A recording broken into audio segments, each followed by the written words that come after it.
Hey guys, it's me again, Tops, and welcome to my channel. So in this video, I'm gonna do a modern tita makeup tutorial.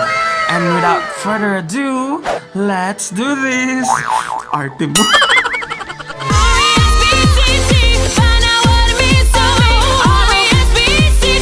So, umpisahan natin yan sa pag-a-apply ng pang-tita na toner. Remember, dapat pag tita age ka na, don't forget the skin prep bago mag-apply ng makeup.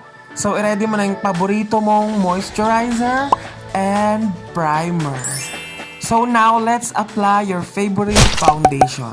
So, dapat yung tamang-tama lang, huwag mo masyadong kapalante unless magnininang ka sa binyag. Siyempre, i-bake mo din yan para maganda yung kalabasan.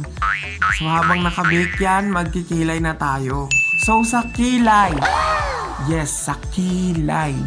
So, dapat pag tita ka na, i-on flick mo yan, girl. Kasi pag hindi, di hindi.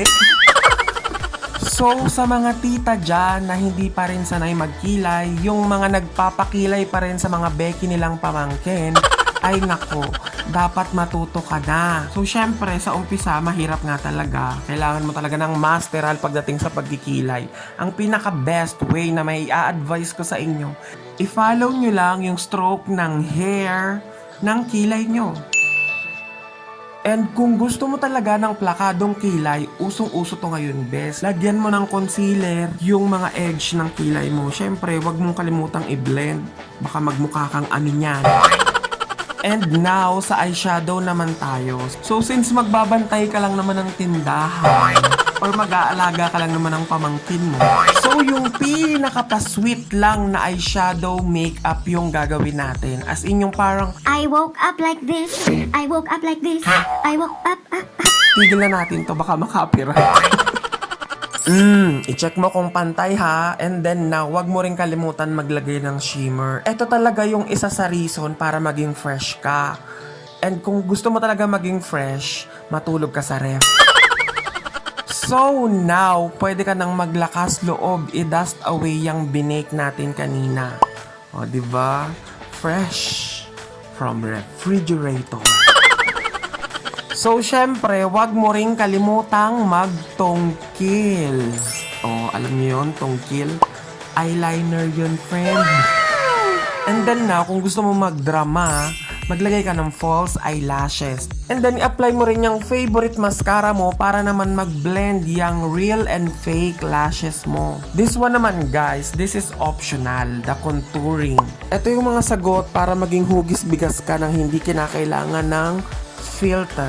Para ma-achieve mo naman yung usong-uso na drunk blush na sun-kissed na yan, wag mong kalimutang maglagay ng blush on. Ay nako, sinasabi ko sa'yo, isa yan sa mga nakakapagpa-fresh talaga.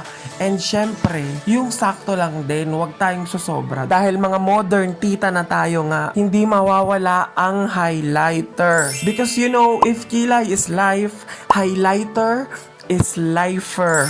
So, sa pang-finale, hindi mawawala ang pink na lipstick. And then now, mag-setting spray ka na and ready to aura na.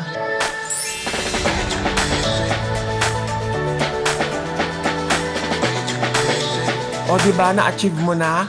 Modern Titas of Manila ka na, girl!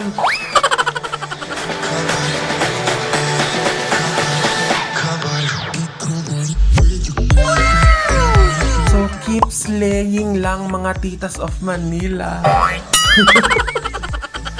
So that's all for this video. I hope you really like it by hitting the thumbs up button.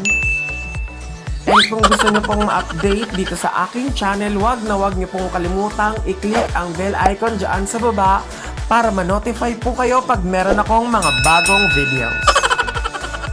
And of course, don't forget to put a comment, share this video, and subscribe to this channel and to my second channel, TopsyHolicVLOGS. So yun lamang po. Thank you so much for watching. Bye! Mwah!